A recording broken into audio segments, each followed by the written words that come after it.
RRB group D की 26 दिसंबर वाली पहली शिफ्ट का पेपर हो चुका है और हम यहाँ 25 से भी ज्यादा जरूरी सवालों का एक फटाफट ब्रेकडाउन करने वाले हैं। चलिए इस पूरे पेपर को जल्दी से समझते हैं ताकि आपकी तैयारी को एक सही दिशा मिल सके। हमारा प्लान बिल्कुल सिंपल है, आपको उन सवालों से रूबरू कराना जो एग्जाम में पूछे गए और ये समझना कि पेपर का पैटर्न किस तरफ जा रहा है। हमने इन सवालों को सब्जेक्ट के हिसाब से बांट दिया है, तो चलिए बिना देर किए शुरू करते हैं।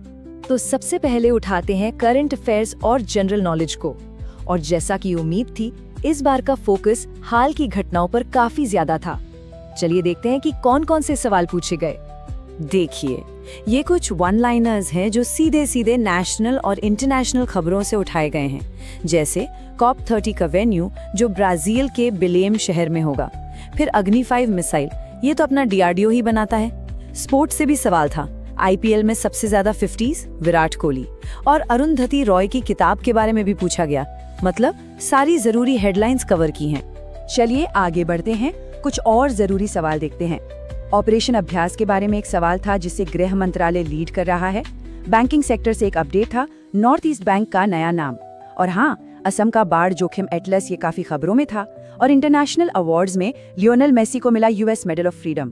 तो देख रहे हैं टॉपिक्स में कितनी वैरायटी है। बैंकिंग से एक और बड़ा स्पेसिफिक सवाल आया एक डेडलाइन को लेकर। सवाल था RBI के उस निर्देश के बारे में जिसमें सभी भारतीय बैंकों को 31 अक्टूबर 2025 तक .bank.in डोमेन अपनाने को कहा गया है। ये असल में ऑनलाइन धोखाधड़ी रोकने के लिए एक बड़ा कदम है। ठीक है, तो करंट अफेयर्स के बाद अब जंप करते हैं साइंस पर और शुरुआत करते हैं फिजिक्स से।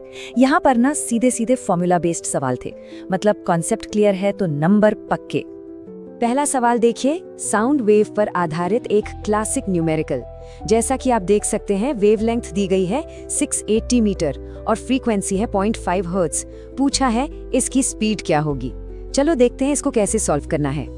इसको सॉल्व करना बहुत आसान है। स्टेप 1, फॉर्मूला याद होना चाहिए जो है speed is equal to wavelength into frequency.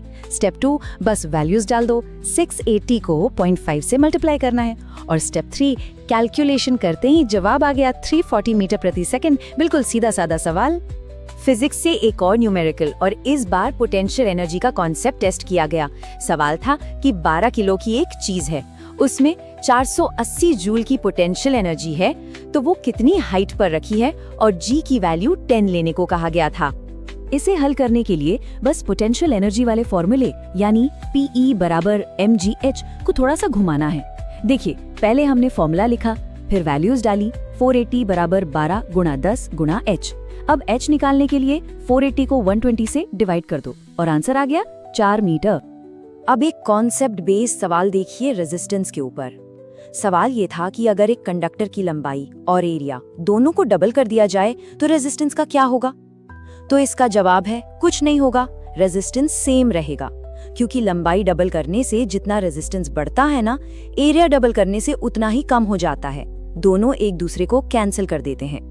एक सवाल था हाइड्रोमीटर के वर्किंग प्रिंसिपल पर, और ये सीधे सीधे आर्किमिडीज के सिद्धांत पर काम करता है। ये सिद्धांत क्या कहता है? यही कि जब कोई चीज पानी या किसी लिक्विड में डुबोई जाती है तो उस पर ऊपर की तरफ एक फोर्स लगता है जो उस चीज द्वारा हटाए गए लिक्विड के वजन के बराबर होता है। सिंपल। फिजिक्स के बाद अब बारी है केमिस्ट्री और बायोलॉजी की। यहाँ पर सवालों का मिक्स था, कुछ डेफिनेशन बेस्ड थे तो कुछ एनालिटिकल भी। केमिस्ट्री से एक बहुत ही फंडामेंटल सवाल, कार्बन की एक खास प्रॉपर्टी के बारे में पूछा गया जिससे वो अपने ही एटम्स के साथ जुड़कर लंबी लंबी चेन्स बना सकता है। इस प्रॉपर्टी को हम कैटिनेशन या श्रृंखलन कहते हैं, और इसी के वजह से इतने सारे ऑर्गेनिक कंपाउंड्स मौजूद हैं। एक स्टेटमेंट बेस्ड सवाल भी आया जिसमें एसिड्स और मेटल्स के रिएक्शंस को परखा गया। पहला स्टेटमेंट था कि एक्टिव मेटल्स एसिड के साथ रिएक्ट करके हाइड्रोजन गैस बनाते हैं, जो कि बिल्कुल सही है। लेकिन दूसरा स्टेटमेंट था कि सोना और प्लैटिनम भी ऐसा करते हैं, जो कि गलत है, क्योंकि ये नोबल मेटल्स हैं, ये इतनी आसानी से रिएक्ट नहीं करते। केमिस्ट्री का एक और बेसिक सवाल, एकदम कोर कॉन्सेप्ट, पूछा गया कि किसी एलिमेंट का एटॉमिक नंबर कैसे डिसाइड होता है। इसका सीधा सा जवाब है उसके एटम के न्यूक्लियस में कितने प्रोटॉन्स हैं उससे।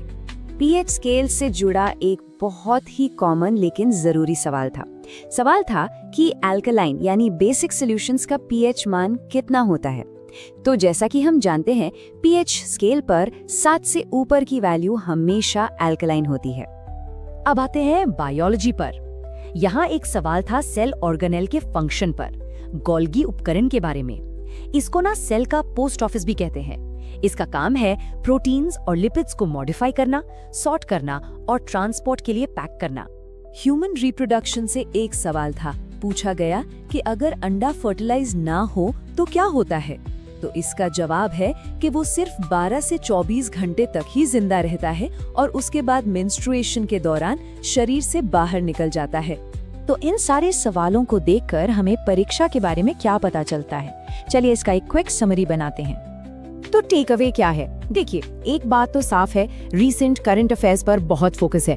फिजिक्स में सीधे फॉर्मूला बेस्ड सवाल आ रहे हैं, केमिस्ट्री और बायोलॉजी में कॉन्सेप्ट्स की क्लैरिटी बहुत जरूरी है। स्टेटमेंट वाले सवालों को जरा ध्यान से पढ़ना पड़ेगा। और हाँ, पिछली शिफ्ट्स के सवाल रिपीट हो सकते हैं, इसका भी ध्यान रखिएगा।